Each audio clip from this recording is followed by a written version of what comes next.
और चलिए अब बात करेंगे बड़ी खबर की। लखनऊ से बड़ी खबर, भाजपा कोर कमेटी की बैठक खत्म हो चुकी है। सीएम आवास पर कोर कमेटी की बैठक हुई। करीब आधा घंटा तक कोर कमेटी की बैठक चली है। भाजपा प्रदेश अध्यक्ष भूपेंद्र चौधरी इस बैठक में शामिल हुए। प्रदेश प्रभारी राधा मोहन सिंह ने शिरकत की। संगठन महामंत्री धर्मपाल सिंह भी मौजूद रहे।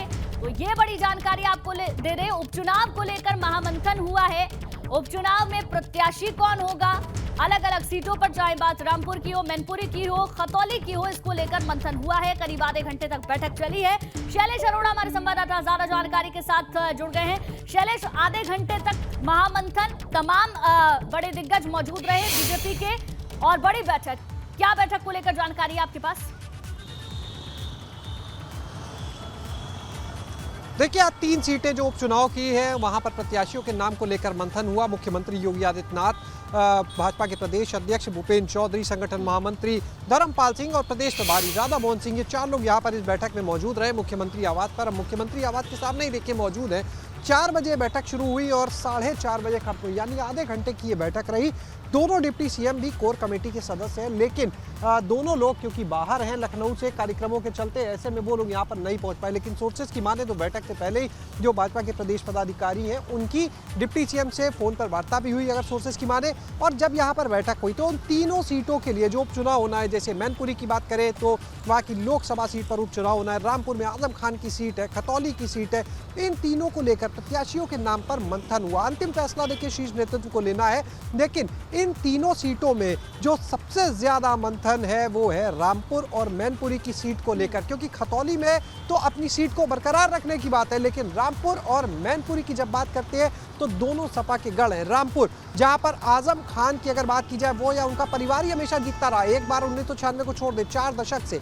मैनपुरी की सीट को देखिए मुलायम सिंह यादव के निधन से खाली हुई, लेकिन उसके पहले लगातार उस परिवार की सीट रही है। तो ऐसे में वहां पर सेंधमारी करना आसान नहीं है। भाजपा भी जानती है जो वहां के जातीय समीकरण है, जो क्षेत्रीय समीकरण है, उनको भी देखना है। और वो समीकरण जो है पिछले एक लंबे अरसे से लगातार दोनों जगह समाजवादी पार्टी के पक्ष में रहे हैं, क्योंकि रामपुर में आप अगर देखें तो लगभग 56% जो मतदाता है, जो सीट आजम खान की है, वहां पर वो अल्पसंख्यक समुदाय से। यही वजह कि रामपुर को लेकर तैयारी भी चल रही है। आज देखिए कोर कमेटी थी, लेकिन कोर कमेटी से पहले अगर आप देखें तो रामपुर में ही एक कार्यक्रम चल रहा है अल्पसंख्यकों का, जो पसमानदा मुस्लिम है उनको लेकर भाजपा का। और डिप्टी सीएम ब्रजेश पाठक अगर इस कोर कमेटी की बैठक में नहीं थे तो रामपुर में उस कार्यक्रम में शामिल हो रहे थे। यानी एक तरफ प्रत्याशियों के नाम पर मंथन, एक तरफ तैयारी उस सीट को लेकर, तो दूसरी तरफ उस तैयारी का ही हिस्सा जिसमें खुद डिप्टी सीएम ब्रजेश पाठक मौजूद रहते हैं, जो भाजपा अल्पसंख्यक मोर्चा के प्रदेश अध्यक्ष बासित अली, ये सब लोग रहते हैं और अल्पसंख्यकों को बताते हैं कि कितनी बड़ी संख्या में भाजपा सरकार ने उनके लिए काम किया है। तो अब इन तीनों सीटों पर जो जाति और क्षेत्रीय समीकरण है उनको देखते हुए प्रत्याशियों के नाम पर मंथन हुआ है।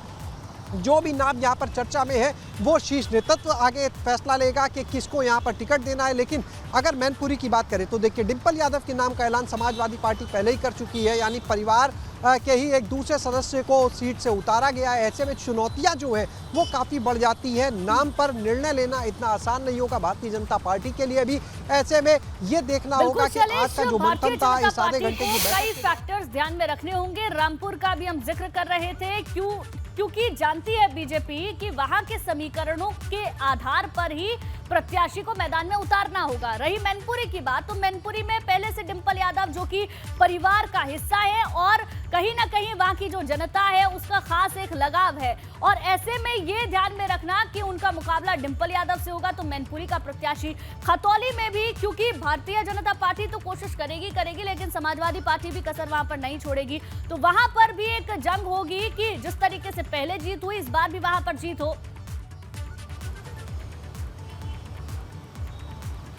निश्चित रूप से देखिए, और जो आप एक बात कह रहे हैं, देखिए खतौली में निश्चित रूप से सपा तीनों सीट के लिए मेहनत करेगी, लेकिन जो मुख्य फोकस है सपा का वो अगर आप देखें तो वो रामपुर सीट है और सबसे पहले है मैनपुरी, क्योंकि खुद डिंपल यादव वहां से चुनाव लड़ रही है।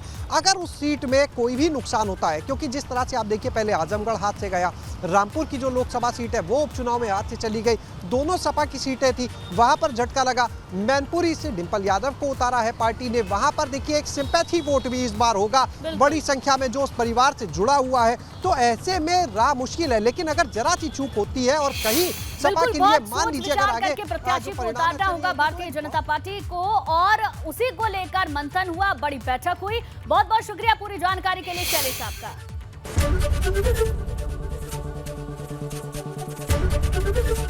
एबीपी गंगा, खबर आपकी, जुबान आपकी।